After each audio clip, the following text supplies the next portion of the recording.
করেছি, আমি অন্যায় করেছি, আমার চলুন ডাক্তারবাবু দেখি। বলছে দেখে আমি এই কাজটা করেছি। চলুন আসুন। বৃদ্ধার শাশুড়িকে শাস্তিক স্বরূপ হাত বেঁধে শরীরে পাথর ও ইট চাপা দিয়ে রাখার অভিযোগ উঠল বৌমার বিরুদ্ধে। যদিও গুণধর বৌমা বিষয়টিকে শাস্তি নয় ডাক্তারের নিদান বলে দাবি করলেও মানতে চাননি এলাকার মানুষ। কোনো চিকিৎসক এমন নিদান দিতে পারেন? আর তাই জিজ্ঞেস করতে তাও জানাতে পারেননি বৌমা। এমন এক বেদনাদায়ক অমানবিক ঘটনার ভিডিও ফুটেজ সোশ্যাল মিডিয়ায় ছড়িয়ে পড়তেই এলাকায় ছড়ায় চাঞ্চল্য। খবর পেয়ে দ্রুত ঘটনাস্থলে পৌঁছায় স্থানীয় কাউন্সিলর। বিষয়টি জানতে চাইলে অভিযুক্ত বৌমা ঝর্ণা দাস জানান, চিকিৎসকের কথায় এই কাজ করেছে, এটা কোনো মতেই শাস্তি নয়। যদিও বা কোন চিকিৎসকের পরামর্শে তিনি এই কাজ করেছেন জানতে চাইলে উত্তরে আর কিছুই জানাতে পারেননি তিনি।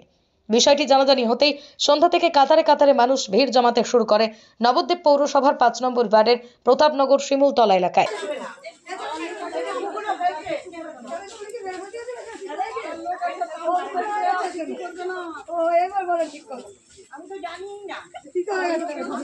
ওনাকে উদ্ধার করেছেন ওই বাথরুমের সামনে থেকে। কি বলছিলেন উনি? তাহলে আমাকে বলছে আমি নিচে নামিয়েছি বলে কয় তুমি এখন নামাবা না, তুমি কোলে নিয়ে দাঁড়িয়ে থাকবা। কেন? তোমাকে দাঁড়িয়ে থাকতে হবে, নামালে হবে না এখন। উনি যে শাস্তিটাও দিয়েছিলেন সেই শাস্তিটা পূরণ হয়নি, তাই? কয় তোমাকে নিয়ে দাঁড়িয়ে থাকতে হবে, তুমি এনেছো। ওই যে মহিলা যিনি মানে বৌমা, তার নাম কি জানেন? না আমি জানি না। আচ্ছা, এটা কোন পাড়া? শিমুলতলা। এটা শিমুলতলা। আপনার নাম? আমার নাম জবা সরকার।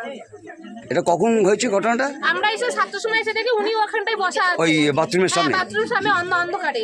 আমরা শুধু এসে জিজ্ঞাসা করেছি দি কয়েকদিন চলো দি, তারপরে উনি 10-15 মিনিট পরে লাইটটা ধরায় বলার পরে উনার গায়ে পাথর, শিলপাটা, ইট চাপা দিয়ে রাখা হয়েছিল হাত পা বেঁধে। হ্যাঁ আমি মানে কিছুক্ষণ আগে আমি একটা আমার মোবাইলে একটা ভিডিও ক্লিপিং দেখলাম। তাতে দেখে আমি খুব মর্মাহত, খুব কষ্ট পেয়েছি যে একটা বৃদ্ধাকে এভাবে হাত বেঁধে পায়ের মধ্যে ইট চাপা দিয়ে পাথর চাপা দিয়ে রেখেছে, আর সে বৃদ্ধা খুব চিৎকার করছে।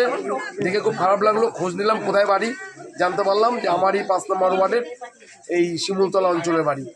আমি আমার এলাকার মা বোনেদের নিয়ে এসেছিলাম। মহিলাকে জিজ্ঞাসা করলাম, মহিলা পুরো অস্বীকার করলেন। প্রথমে এমন ঘটনা হয়নি।